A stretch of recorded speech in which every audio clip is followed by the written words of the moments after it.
Hello friends, welcome to my channel लेक्स कॉड्रे। आज हम बात करेंगे पुलिस कस्टडी के बारे में।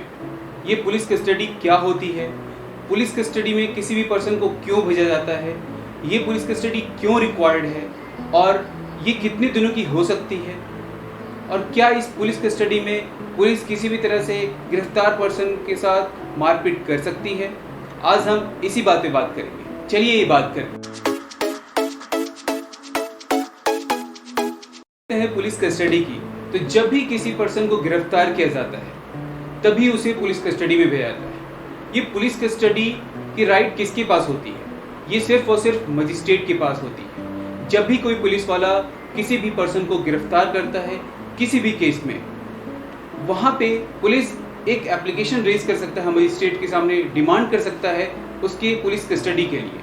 क्योंकि जब भी पुलिस किसी पर्सन को गिरफ्तार करता है वो विदिन अ 24 आवर उसे किसी भी नियरेस्ट मजिस्ट्रेट के सामने उसे पेश करना होता है एज पर सेक्शन 57 ऑफ CRPC। और मजिस्ट्रेट के पास वो पावर होता है जो वो चीज़ों को देखें और उसको पुलिस कस्टडी में भेजना है या नहीं भेजना है, ये वो डिसाइड करें। एज पर सेक्शन 167 ऑफ CRPC मजिस्ट्रेट के पास ये पावर होता है।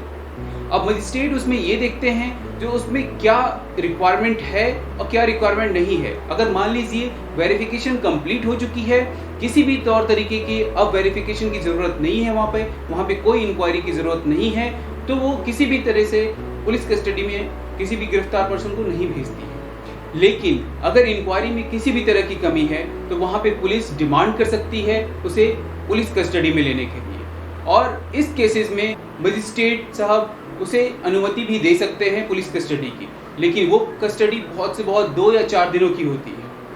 अगर हम एग्जाम्पल के लिए बात करें, राम ने श्याम पे अटैक किया और ये साबित हो गया जो ये चीज़ राम ने ही किया है, और जिस चीज़ से भी अटैक किया अगर वो पुलिस कलेक्ट कर लेती है तो मतलब इंक्वायरी कंप्लीट हो चुकी है।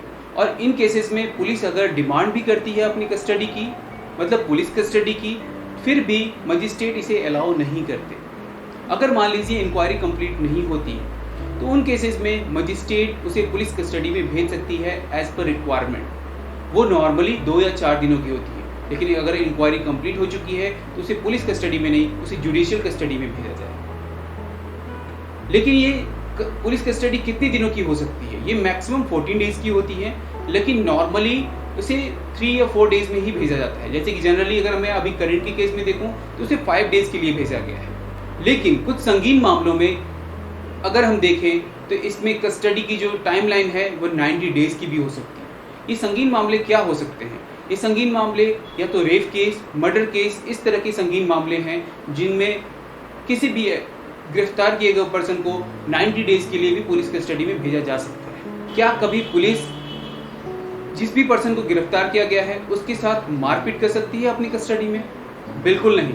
पुलिस कभी भी किसी भी गिरफ्तार पर्सन के साथ मारपीट नहीं कर सकती है। अगर वो मारपीट करती है तो इसका कंप्लेंट आप मजिस्ट्रेट के सामने कर सकते हो। जब भी कभी आपको पेश किया जाए, मान लीजिए आपकी 4 डेज की कस्टडी दी गई है, तो 4 दिनों के बाद जब आपको पेश किया जाएगा उस टाइम आप मजिस्ट्रेट के सामने इसका कंप्लेंट कर सकते हो। ये जानकारी आपको कैसे लगी और ये आपके लिए कितना ज़रूरी था, ये मुझे आप कमेंट सेक्शन में बताना। और अगर ये वीडियो आपको पसंद आया तो लाइक, शेयर, सब्सक्राइब करना और बेल आइकन को हिट करना बिल्कुल मत भूलना, क्योंकि ऐसी रिलेटेड जितनी भी वीडियोस होंगी वो आप तक तभी पहुंच पाएंगी जब आप मेरे साथ जुड़ोगे। Thank you so much. जय हिंद, जय भारत।